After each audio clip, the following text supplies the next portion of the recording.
Começamos. Ok, obrigada. Então, boa tarde a todas, todos e todes. Ainda somos poucas pessoas, mas me parece que seremos poucos mesmo. Essa retomada, ela está difícil até de agenda, né? A gente custou conseguir retomar porque esse ano, como tem a RUEPSI, o LEPSI em junho, de certa forma, a gente está bem tomado para essa organização, né? E isso nos desorganizou um pouco para começar aí o grupo, né? E os nossos períodos de férias também não estão batendo. Então, enquanto Marcelo e Mônica estão de férias, nós da UFOP estamos trabalhando, e depois a gente já está de férias agora em abril, aí vocês estão trabalhando.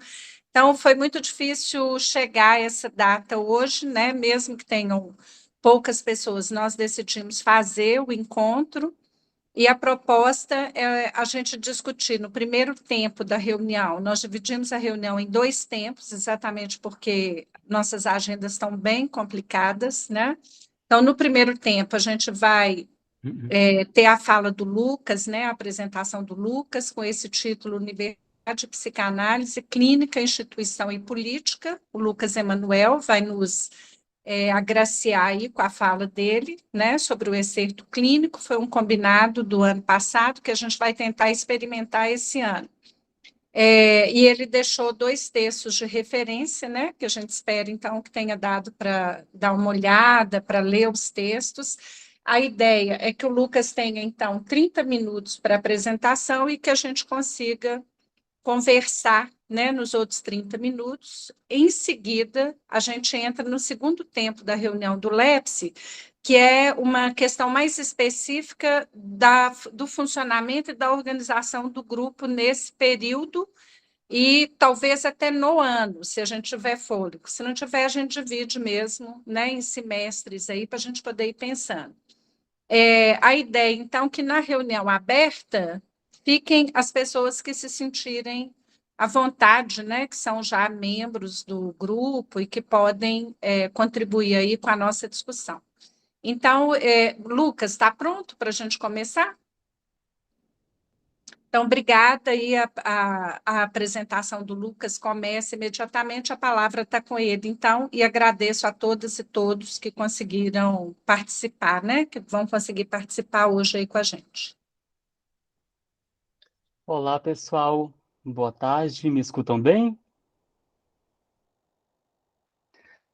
Então, boa tarde, né, a todas, a todos, a todes, né? Que bom que vocês vieram. Eu fiz alguns convites também para colegas aqui da UFSC, de onde eu falo, de onde eu parto.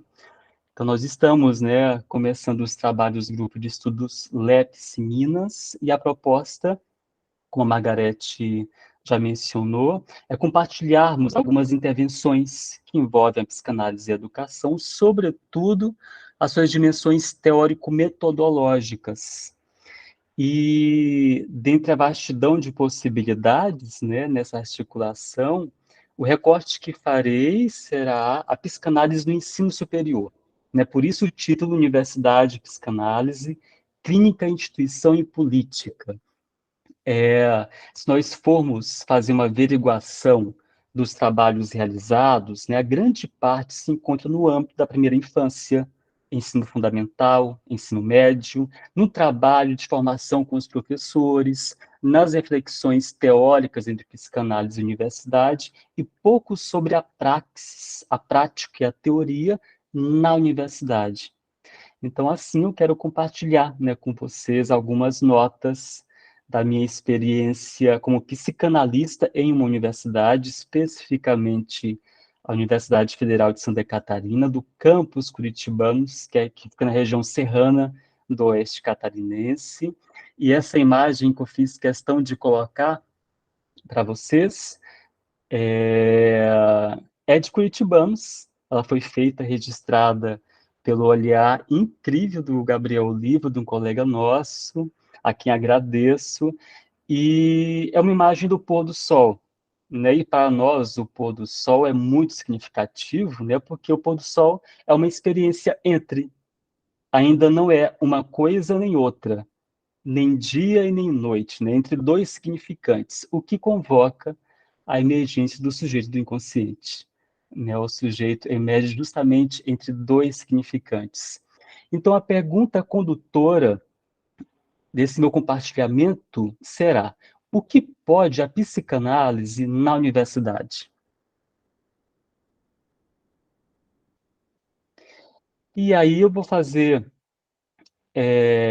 algumas reflexões sobre psicologia educacional e psicanálise, reflexões epistemológicas e metodológicas, por fim, o compartilhamento de intervenções na universidade. Mas antes disso, eu faço questão de situar vocês em relação a de onde eu parto, né, e como isso se deu. Isso é muito importante, porque vai ter efeitos nas propostas, no que a gente vai desenvolver.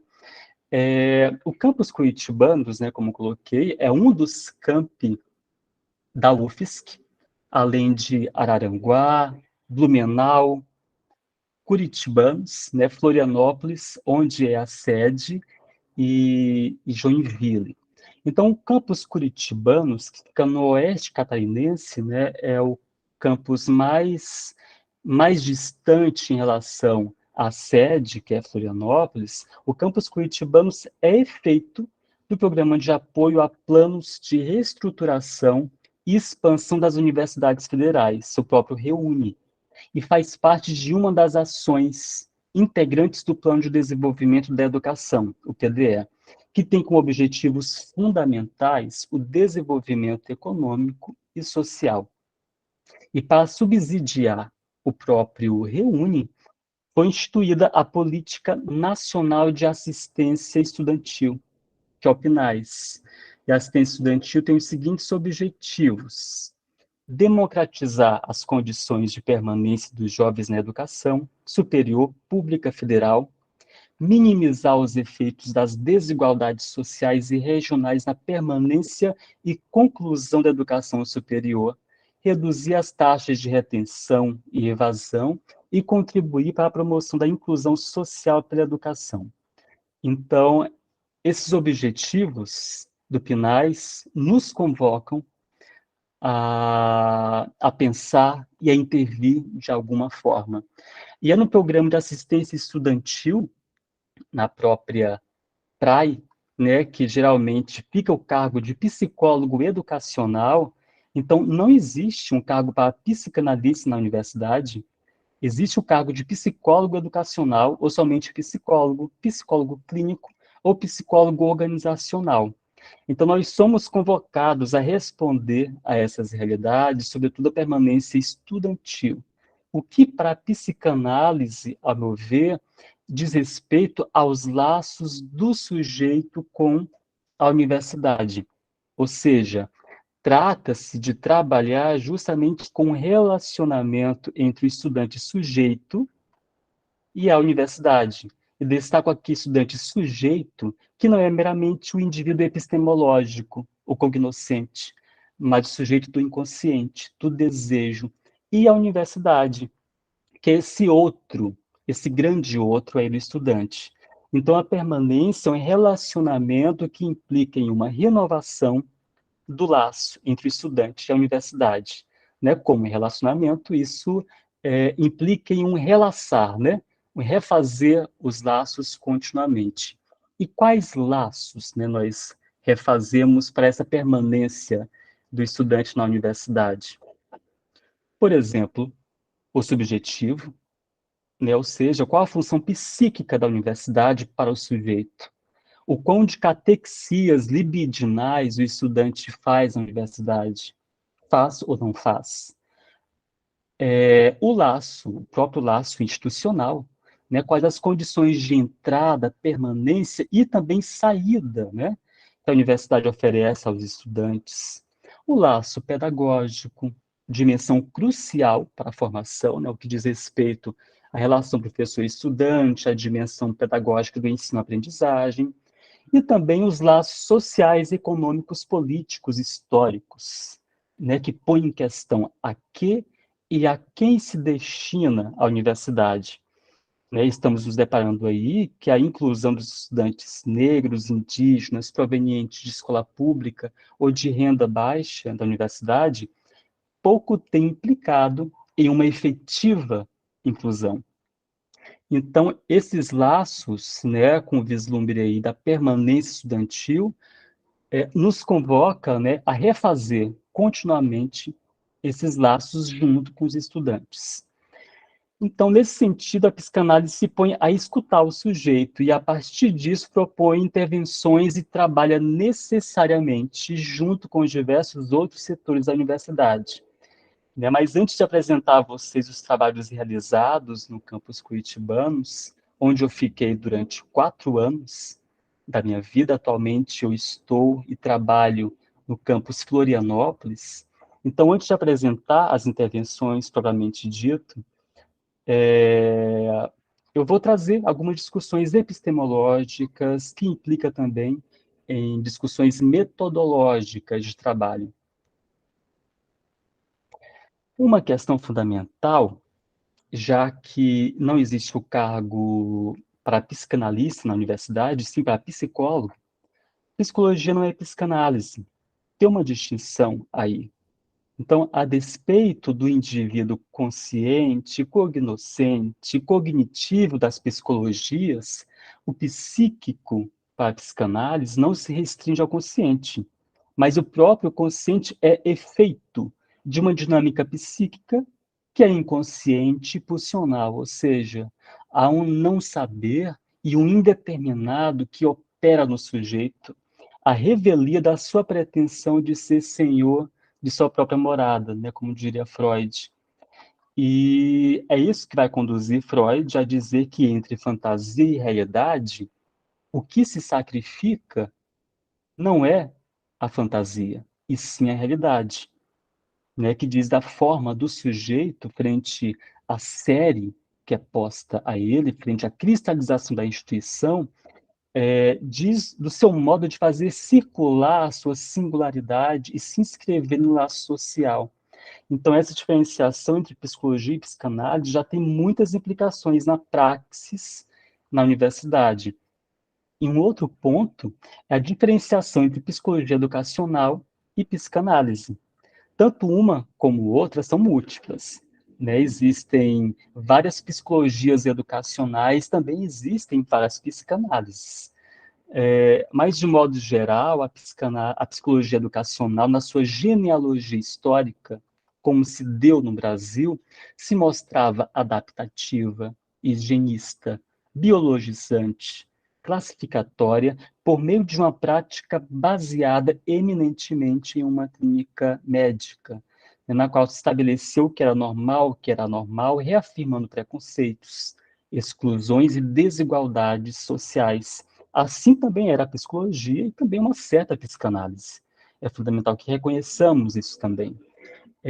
E a obra, né, de Maria Souza Pato, né, será um marco entre esta psicologia educacional adaptativa e uma suposta psicologia educacional com um dever crítico. Contudo, ainda assim, e essa suposta transformação histórica da psicologia educacional não é sem contradições, né? Como Ian Parkin pontua, dentro da psicanálise existe uma luta de classes. E digo que também na psicologia educacional, existe uma luta de classes. Nesse sentido, são contradições que não se resolvem, mas ao longo do tempo têm se desenvolvido. E ainda hoje nós nos defrontamos com psicologias educacionais orientadas pelo comportamentalismo, pelo cognitivismo, que se manifestam em práticas tremendamente adaptativas e acríticas. Mas, de modo geral, a psicologia educacional tem trabalhado com os processos de ensino-aprendizagem e com intervenções institucionais, né, como costuma ser apresentado pelas próprias psicologias educacionais. E a psicanálise? Né? E a psicanálise com isso, né? É, Se o fazer psi das psicologias ou dos saberes psicológicos se restringirem a processos de ensino-aprendizagem, ao desempenho, ao sucesso escolar, a instrumentalização do conhecimento psicológico pela educação ao academicismo, além de um distanciamento da experiência clínica, porque tende a pensar a clínica como essencialista e psicologizante. Bom, a partir desses trabalhos, esses modos de trabalhar, a psicanálise como praxis a contribuir na universidade perderia todo o seu sentido e valor. Né? Assim, nós temos aí uma tensão epistemológica e metodológica entre psicologia educacional e psicanálise, justamente pelo fato de serem bases epistêmicas muito distintas. Para a psicanálise, né, a educação não se restringe à escolarização, à graduação ou ao acadêmico, né, mas ela repõe a universalidade da educação como socialização, como uma mediação privilegiadíssima entre sujeito e sociedade. Mesmo para Freud, a educação implica em uma socialização, em cultura, em formação humana. Para Lacan, podemos pensar que a educação seja uma mediação para que o sujeito possa inscrever algo da sua singularidade radical, ou seja, do seu gozo, no compartilhamento simbólico da educação. Então, nesse sentido, a psicanálise faz crítica à educação que se põe como depositante, institui os estudantes como meros depositários de depósitos de conteúdos acadêmicos, para fazer referência aos termos de Pichon Rivière, e também isso alude ao próprio Paulo Freire. Então, fazendo isso, a universidade destitui os estudantes do lugar de sujeitos, pondo-os como objetos, o que mantém a instituição cristalizada. E um outro ponto muito importante é qual o sujeito da educação e da psicanálise. Enquanto o sujeito da educação e da psicologia educacional tende a ser apreendido como indivíduo consciente, centrado, cognoscente de um objeto a ser cognoscível, e destaca um movimento crescente que tem tido atualmente de tecnologias educacionais que instrumentalizam a psicologia para o aumento do desempenho dos estudantes, a psicanálise aposta no sujeito do inconsciente, do desejo. Nesse sentido, a aprendizagem a ser realizada, os objetos a serem conhecidos, dizem também dos sujeitos, né? Ou seja, não há uma dicotomia mecânica entre sujeito e objeto. E apostar na emergência do sujeito, do inconsciente, tem implicações práticas, éticas e políticas. Porque quando o sujeito emerge da sua alienação ao outro, ele se separa do outro e se singulariza, aí como possibilidade de fazer frente às imposições e à tirania do outro. Nesse sentido, o sujeito estaria suscetível a questionar o discurso de mestre e do universitário, né, como Lacan nos ensina. E como Lacan nos lembra, separare remete ao se separare, que em latim significa engendrar-se a si mesmo. Né? Lacan nos lembra disso, né? É o que remete a uma própria artesania de si. E um outro ponto muito importante a ser tratado é que a psicanálise não é uma Weltanschauung, não é uma visão de mundo. Ou seja, não é uma visão de mundo inquestionável que aplacaria o não sentido e o desamparo do sujeito, como a religião e uma certa ciência tendem a fazerem. Mas, contudo, a psicanálise não é sem um horizonte ético, né? E a ética do desejo que orienta o fazer da psicanálise, o que implica na emergência do sujeito do inconsciente, a castração, a diferença, a circulação das singularidades, o não todo, a alteridade, o que a conduz a se opor ao ditatorial, a antidemocracia, as malogradas tentativas de se aplacar o mal-estar na civilização, como a psiquiatria, por exemplo, tem prometido.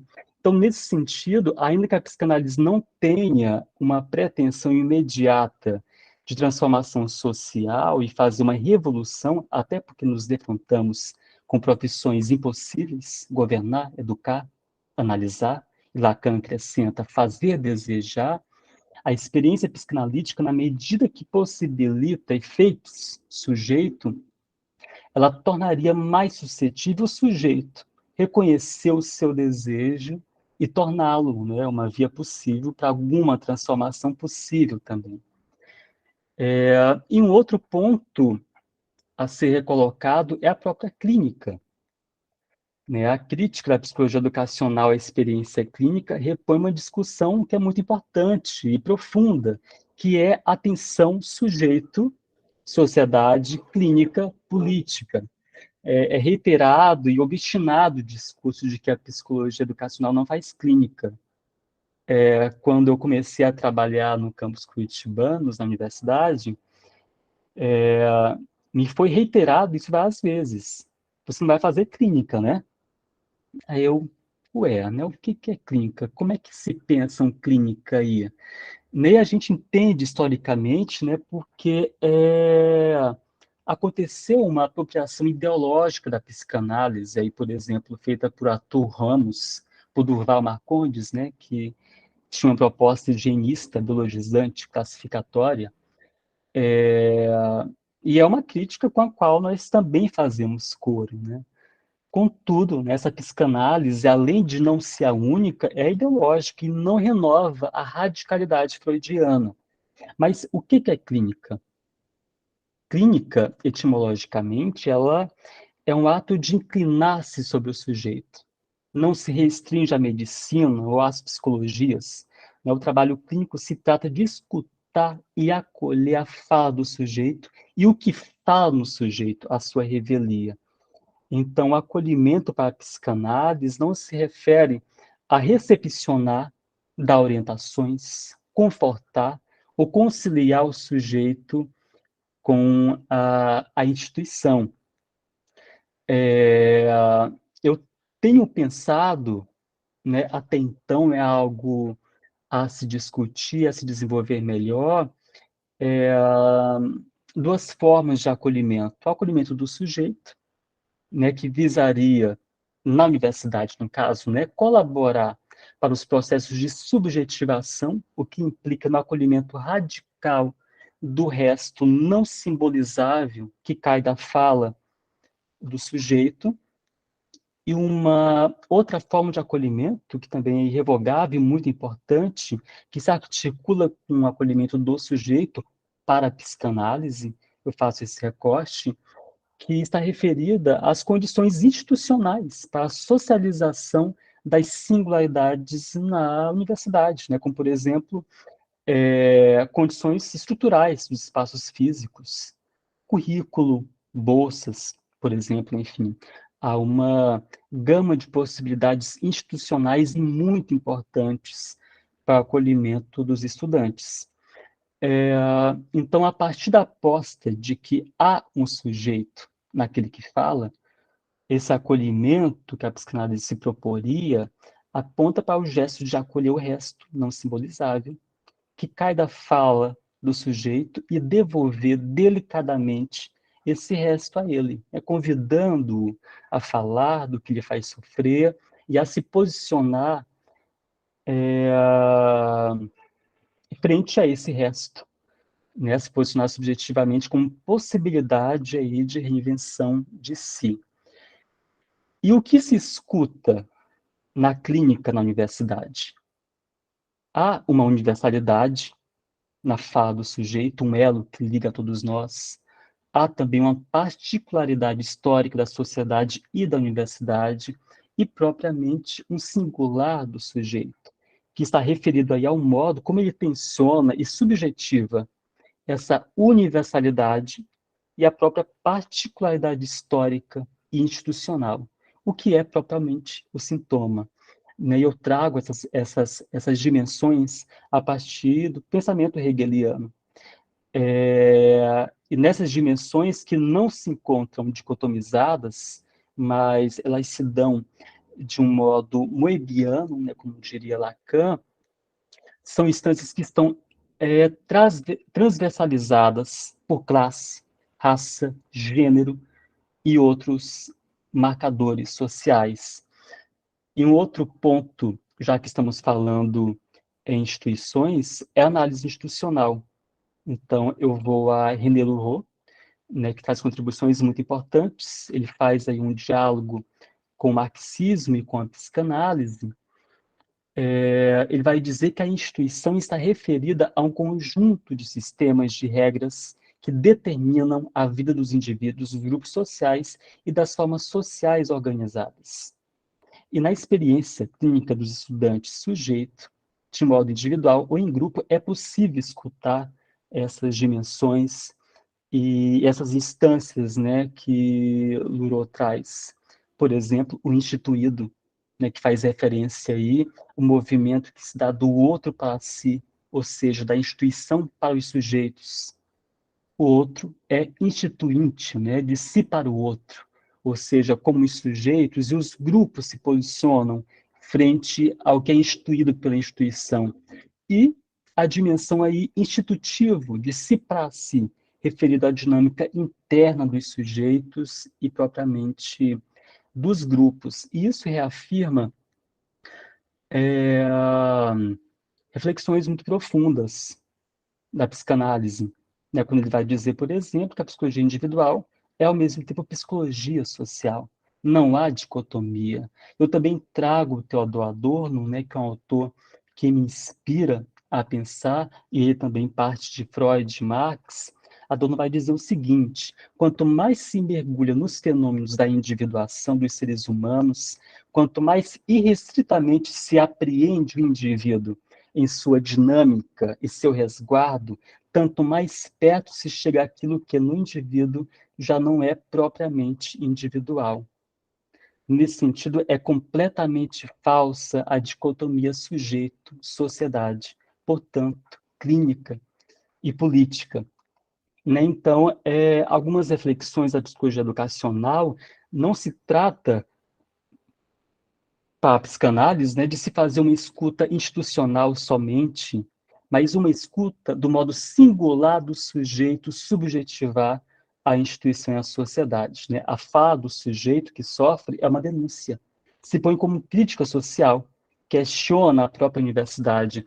Então, é uma experiência complexa que solicita necessariamente uma escuta complexa, né? De modo que escutar uma dimensão ou outra, o sujeito ou a instituição, ou a sociedade, desemboca em reducionismos sociologizantes, por um lado, ou psicologizantes. Né? Por um lado, uma sociedade que foraclui as subjetividades, e, por outro, uma subjetividade abstrata, sem objetividade social. Então, com esse conjunto de reflexões epistemológicas e políticas, se deram, né, os trabalhos que eu pude realizar no campus Curitibanos.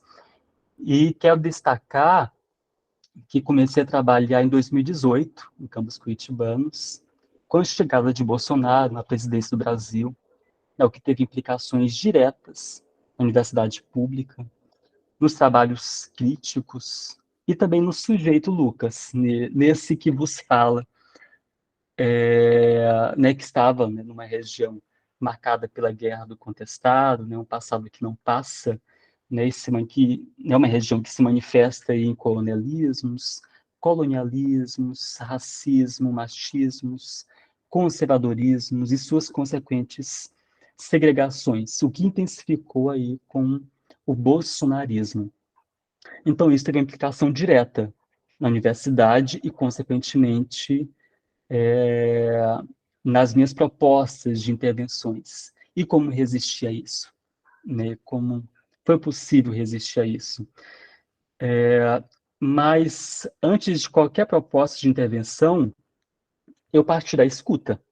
Eu me pus a escutar, que é uma atitude clínica, né? A escutar os sujeitos, a instituição e as histórias daquela região. Então, eu tive escutas iniciais aí com assistência estudantil, com coordenadores dos cursos, com alguns professores, algumas professoras, com a direção, com os centros acadêmicos, com a história da cidade. Eu fui estudar a história da cidade para eu ter uma reflexão maior, mais abrangente do lugar em que eu estava.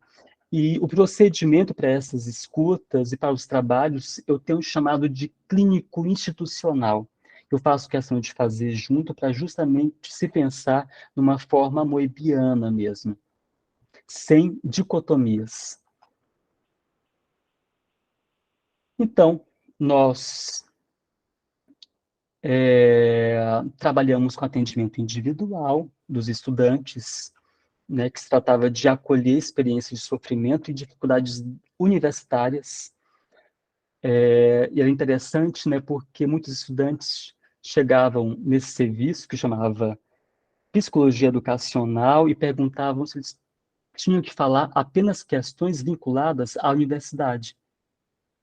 Aí a primeira coisa que eu dizia era não. Você pode falar o que você quiser, do modo que você quiser. E aí as questões da universidade vinham. Isso era muito interessante, né? Porque se colocava de fato, né, como um acolhimento radical do sujeito, para além de questões universitárias. Até porque as questões não estão dicotomizadas, né? Então, o público-alvo eram os estudantes e me deparei com várias realidades, né? Mas antes disso, né, eu compartilho com vocês a imagem de divulgação desse trabalho, e era um foco de trabalho muito importante, que é a divulgação, para me manter acessível aos estudantes, por meio de redes sociais da universidade, por meio de cartazes, por meio de e-mails que eu mandava semanalmente, dizendo, né, que eles poderiam contar com esse serviço, para não hesitarem em buscar ajuda, e isso fez muita diferença.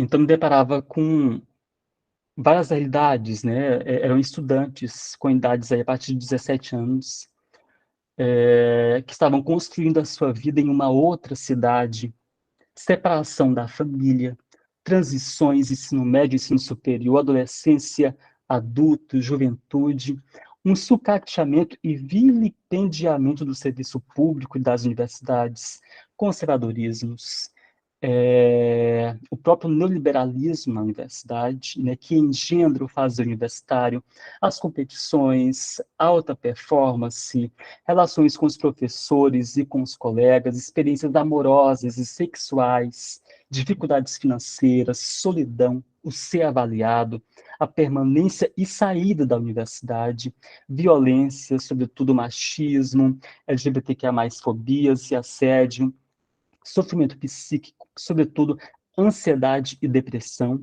né? Eu coloco em termos de ansiedade e depressão porque era a forma como eles falavam.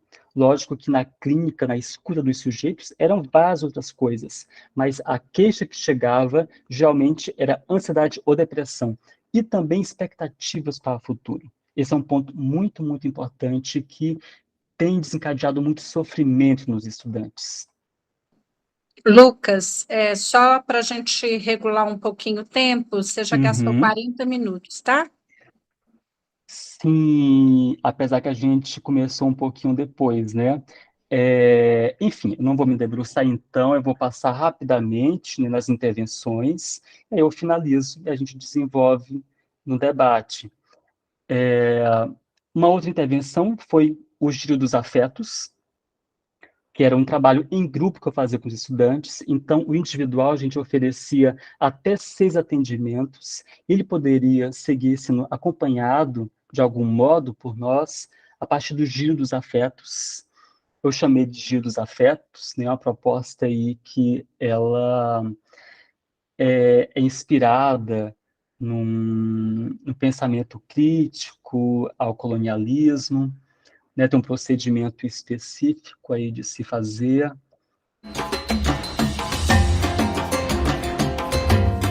Ela tinha, né, também esse vídeo, uma forma de divulgar para tentar alcançar mais nos estudantes.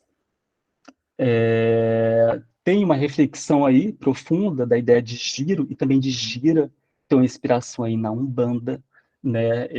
É mais como uma inspiração estética em termos dos outros, né, que comparece na fala do sujeito.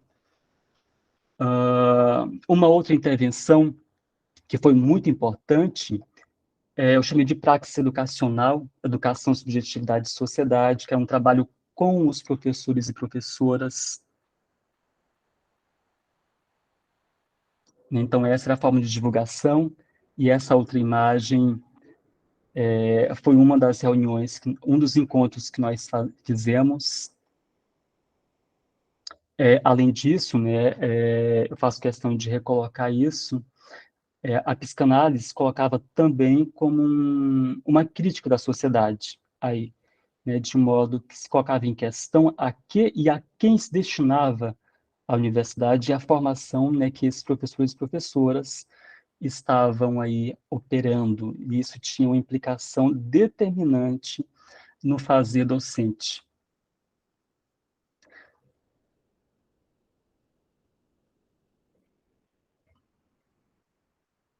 Uma outra intervenção era partilha do sensível, acho que está vindo aqui um vídeo já, que era a forma que a gente divulgava esse trabalho, né, uma animação que foi feita, inspirada na região do Contestado,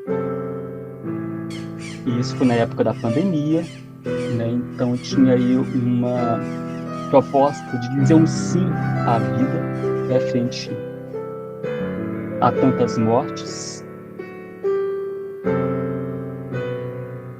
Tem a página, caso vocês queiram conhecer um pouco mais.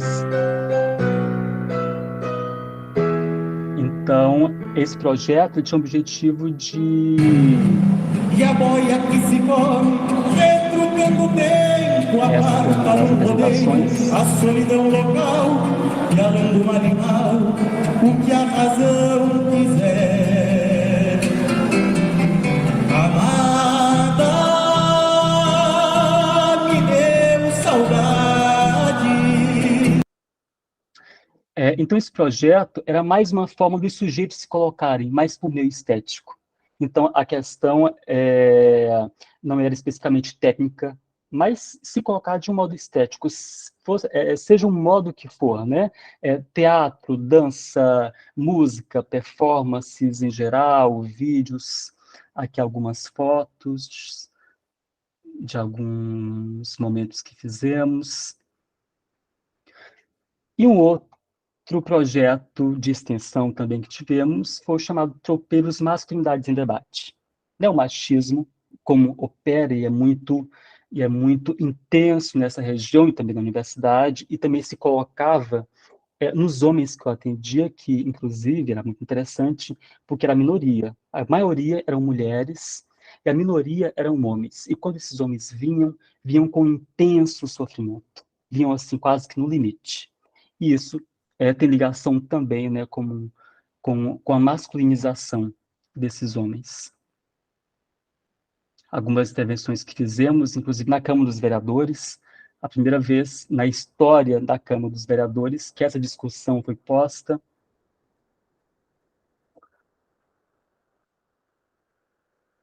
E um outro projeto para finalizar a ciranda estudantil, né, que a gente promovia debates públicos, né, com a polis, com a cidade, e quando era online, né, com outros lugares do Brasil, a partir de temas, né, que pulsavam nos estudantes, alguns registros. Uma roda foi sobre LGBTQIA+, fobias em curitibanos, e uma outra foi sobre branqueamento racial, em que tivemos a participação da Lia Weiner. E, enfim, gente, finalizando, agora eu vou finalizar, Margarete, o que pode a psicanálise na universidade? Acolher, promover processos de subjetivação e socialização, uma escuta, né, frente ao silenciamento dos estudantes, a circulação da palavra ante a cristalização institucional e uma crítica social, né, aos destinos da formação universitária. E muito obrigado pela atenção de vocês e desculpas por ter passado um pouquinho de tempo, porque realmente é uma gama aí de trabalhos. Obrigado, gente. Lucas, brigadíssima pela exposição. Muito bom seu trabalho, né? Muito importante. E eu penso que esse período aí, esse semestre, talvez a gente possa realmente ir fazendo esse diálogo, né, das nossas práticas, como é que anda a nossa aceitação aí nas universidades, né? Que tipo de Uhum. mal-estar a gente ainda causa, né? Porque com Sim. certeza a gente causa. E aí me Aham. chamou muita atenção o texto que você nos indicou, né? Com um título bem provocativo, né? Psicanálise, um cão de guarda, não é? Não foi isso o título do texto? Aham. Achei assim bem provocativo esse título e fiquei pensando qual foi sua intenção em nos indicar esse texto. Então, eu começo falando um pouco por aí e queria abrir a palavra, né, para a gente circular entre nós. E é uma coisa que eu achei importante do período passado para esse, que aí eu queria compartilhar isso com vocês também, que até o ano passado a gente estava deixando as 2 horas de trabalho do LEPSE para apresentação e debate. E a gente também foi percebendo que isso foi caindo num vazio, sabe, Lucas? Então, essa ideia também de uma certa urgência e emergência aí do nosso tempo de apresentar e do nosso tempo de falar, eu queria demarcar como uma primeira mudança aí que a gente está tentando promover também entre nós, né? E queria saber se isso faz sentido para quem está assistindo. É importante a gente conversar sobre isso, porque isso vai balizar um pouco a dinâmica do nosso trabalho esse período, tá? Então, primeiro aí essa provocação, por que você escolheu esse texto, né? E se faz sentido para você, nessa primeira apresentação que você fez, essa questão da emergência do tempo. Lucas, antes de você responder, eu vou te interromper rapidinho. Vocês querem que eu pare a gravação ou a continue a Isso. partir daqui? A ideia é parar agora, Natália, por Então, favor. vou parar. Ok. Desculpa, Lucas. Imagine. Vamos aguardar outras questões, que tal? Pode ser, se mais alguém já tiver questão, apresenta e depois o Lucas comenta.